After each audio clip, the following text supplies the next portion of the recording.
আজি আমাৰ বাবে এটা গৌৰৱৰ দিন।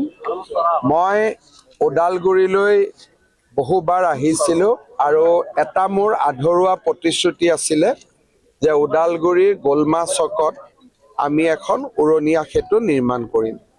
আজি ৰাজ্য চৰকাৰে ৬৩ কোটি টকাৰে গোলমা চকৰ ওপৰত উৰণীয়া সেতু নিৰ্মাণৰ আধাৰশিলা স্থাপন কৰিলে। BTC প্ৰধান হাগ্ৰামা মহিলাৰো উপস্থিত আছিল। এই গোলমা চকৰ ওপৰত উৰণীয়া সেতুখনে ওদালগুৰি চহৰৰ যাতায়াতৰ বহুত ডাঙৰ সমস্যা সমাধান কৰিব।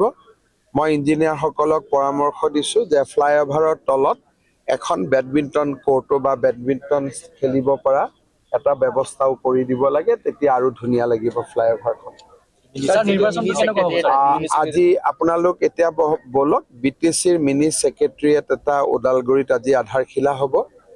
BTCৰ প্ৰজেক্ট এইটো মোকো নিমন্ত্ৰণ জনাইছে।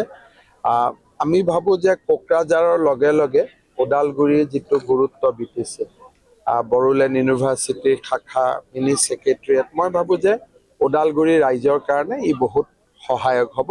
আপোনালোকো বলক, আমি BTC। স্যাৰ, যোৱাকালি প্ৰমোদ বৰুৱাই ঘোষণা কৰিছে যে BTCৰ 15টা সমষ্টিতে নিৰ্বাচন খেলিব। মইতো বিচাৰোঁ যে আমি একেলগে থকা উচিত, কিন্তু BPF আৰু UPPLৰ ভিতৰৰ সমস্যাখিনি মইতো সমাধান কৰিব নোৱাৰোঁ, তেওঁলোকে পাতিব লাগিব। সেইকাৰণে মই তেওঁলোকৰ ওপৰতে দায়িত্ব দিছোঁ। কিন্তু নিৰ্বাচনৰ আগতে দুয়োটা ৰাজনৈতিক দলক ডেফিনেটলি মই এবাৰ লগ পাই কথা পাতিম। স্যাৰ, যিহেতু 26ৰ নিৰ্বাচনৰ পিছত আপুনিয়ে মুখ্যমন্ত্ৰী শপত লৈ উঠি সাংবাদিকবিলাকৰ যি বাইক দিয়াৰ এটা কথা আছিলে, সেইটো দিব লাগিব।